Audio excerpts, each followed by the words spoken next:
যদি মনে করে যে পরিবর্তন চাই, বরিশালকে ডেভেলপ করতে চাই, এদেশের জালেমদের বিরুদ্ধে সংসদে কিছু কথা বলতে চাই, যাদের কাছে তারা নিরাপত্তা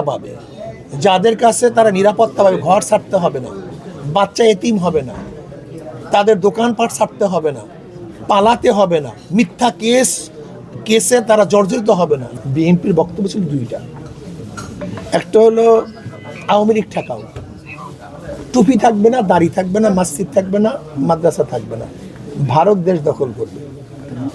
এছাড়া দ্বিতীয় বিএনপির কোনো বক্তব্য ছিল এটা আমার জানা নেই।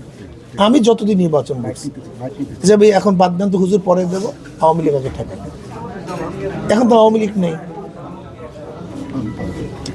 এখন তো তারাই ইসলামের বিরুদ্ধে বক্তব্য দেয়, আবার কথাও বলে, আমি কথাটা বুঝতে পারি নেই। এছাড়াও আমি মনে করি সরোয়ার ভাইকে দেশের মানুষ দেখছে, বরিশালের মানুষ, সে এখানে এমপি ছিল, হুইপ ছিল, মেয়র ছিল, প্রায় গড়ে হুইপ সহ মেয়র সহ প্রায় 20 বছর ক্ষমতায় ছিল, তাকে সবাই চিনে জানে।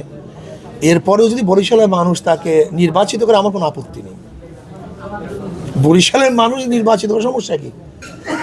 আর আমি বিশ্বাস করি তারা যদি পরিবর্তন চায়, যদি মনে করে যে পরিবর্তন চাই, বরিশালকে ডেভেলপ করতে চাই, এদেশের জালেমদের বিরুদ্ধে সংসদে কিছু কথা বলতে চাই, এদেশের মানুষকে সংশোধন করার জন্য সংসদে কিছু আইন পাশ করতে চাই, তাহলে হতে পারে ইনশাল্লাহ। আমি মনে করি বরিশালের মানুষ আমাকে নির্বাচিত করতে পারে, এবং আমি আশাবাদী।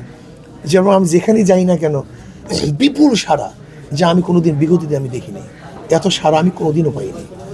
আমি বিশ্বাস করি ইনশাআল্লাহ এবছর মানুষ হাত পা থেকে বিজয় করবে, এটা আমার বিশ্বাস। আওয়ামী লীগের লিডাররা নাই, কিন্তু তাদের ভোটাররা বাংলাদেশে আছে। তাদের ভোটাররা কোথায় যাবে? যাদের কাছে তারা নিরাপত্তা পাবে, ঘর ছাড়তে হবে না, বাচ্চা এতিম হবে না, তাদের দোকানপাট ছাড়তে হবে না, পালাতে হবে না, মিথ্যা কেসে তারা জর্জরিত হবে না, জেলে ধুকে মরতে হবে না, যারা নিরীহ দোষী না, আমি আগেই বলছি যারা দোষী না, যারা ঘরে থাকতে চায়, এমন ব্যক্তি যেই ব্যক্তির কাছে তারা নিরাপদ, তাকেই তারা ভোট দেবে। আরটা মনে করতে হবে, আওয়ামী লীগের ভোটগুলি তাদের যারা এন্টি, মানে রাজনৈতিকভাবে তাদের সাথে যাদের মানে বিরোধ হয়ে উঠছে, তাদেরকে তো তারা ভোট দেবে না। এখন খুঁজে দেখেন তাদের বিরোধ কারা, তাদেরকে তারা ভোট দেবে না। কিন্তু যারা তার বিরোধ না, তাদেরকে তারা অবশ্যই শান্তি পাওয়ার জন্য ভোট দিবে, সুরক্ষিত হওয়ার জন্য ভোট দিবে।